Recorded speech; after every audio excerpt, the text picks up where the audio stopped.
नमस्कार. Fast and best हवामान अंदाज या यूट्यूब चॅनलमध्ये मी दादा सुगाने आपले सर्वांचे स्वागत करत आहे. येत्या 24 तासातील हवामान अंदाज पाहूया. या हवेच्या प्रणालीवरून असं दिसतं की सध्या कोरडे वारे जे विदर्भाच्या साईडवरून उत्तर महाराष्ट्राकडून प्रवाहित होणार आहेत.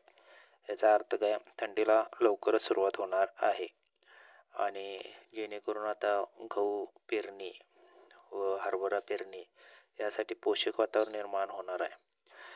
दरम्यान रात्रीच्या टायमाला थंडीचं वातावरण म्हणजे कोरडे वारे असणार आहेत. दिवसा थोडीशी ढगाळ हवामान असणार आहे. अजून उकाडा आहे, पण थंडीला पण सुरुवात लवकर होईल असं दिसत आहे.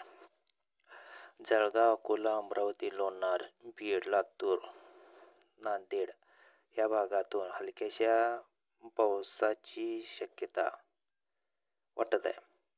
एकंदरीत दुपारनंतर हवेमध्ये थोडासा बदल झाल्यामुळं या भागात थोडासा बदल जाणवतोय. लोणार, लातूर, नांदेड आणि ह्या भागातून हलक्याची पावसाची शक्यता आहे.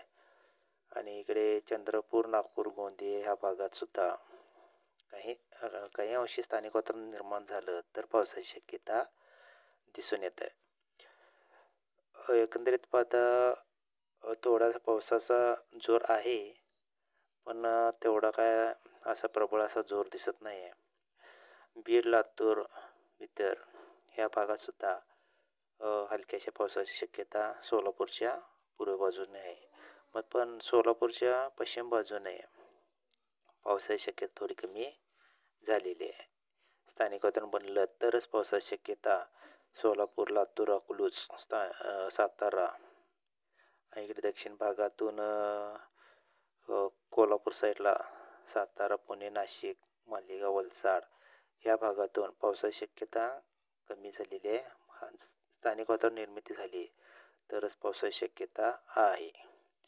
पण कोकणपट्टीत पाहायला गेलं तर कोकणपट्टीत गोव्यापासून रत्नागिरीपर्यंत हलक्या अशा पावसाची शक्यता दाखवते. हलक्या मध्यमशी पावसाची शक्यता दाखवत आहे. का तर तिथून पश्चिमेकडून येणार बाष्पयुक्त वारे सक्रिय तिथं झालेले आहेत. आणि दापोली, मुंबई, पालघर ह्या भागात सुद्धा हलक्याची पावसाची शक्यता दिसत आहे. एकंदरीत पाहता हे प्रवाहित झालेले बाष्पयुक्त वारे आणि इकडून येणारे कोरडे वारे यांची एक द्रोणीय स्थिती आहे. बीड, जळगाव, अकोला, लोणार, लातूर, नांदेड आणि इकडे खाली लातूर, सोलापूरच्या आसपास होणार आहे. त्यामुळे तिथं हलक्याची पावसाची शक्यता दाखवत आहे.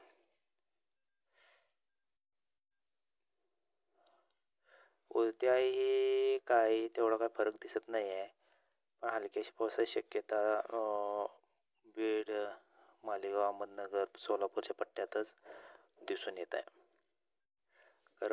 कारण उद्या सुद्धा हीच परिस्थिती राहण्याची शक्यता आहे. जास्त काही बदल वाटत नाही. पण रात्रीच्या टायमाला ह्या भागातून थोडीशी थंडी सुद्धा जाणवणार आहे. रात्री टायमाला पाहायला गेलं, आज पहाटे पाहायला गेलं तर संपूर्णतः कोरडे वारे, उत्तरेकडून येणारी जी कोरडे वारे आहेत ती कोरडे वारे अकोला, अमरावती, जळगाव ह्या भागातूनच जाणार आहे असं दिसतंय. आणि इकडून येणारी जी बाष्पयुक्त जे वारे आहेत ते वारे मुंबई, दापोली, नाशिक, जळगाव, मालेगाव ह्या भागातून सक्रिय राहणार आहेत. म्हणजे हलकेशा ढगाळ वातावरण त्या साईडला राहणार आहे. आणि इकडे बीडपासून कोरडे वाऱ्यांचा प्रवास जरा थोडीशी द्रोणीय स्थिती होत असल्यामुळे थोडीशी हलक्याची पावसाची शक्यता दाखवत आहे. सांगली जिल्ह्यात सुद्धा कोरडे वाऱ्यांचा प्रभाव थोडासा वाढणार आहे असं दिसून येत आहे. एकंदरीत पाहता हवामानात चेंज होत चाललेला आहे आणि गहू हरभरा पेरण्यास पोषक असं वातावरण निर्मिती काय त्या 10 तारखेपर्यंत होईल असा अंदाज दिसून येत आहे. असेच नवीन अपडेट पाहण्यासाठी चॅनल सबस्क्राईब करून घ्या, व्हिडिओला लाईक करत चला. धन्यवाद.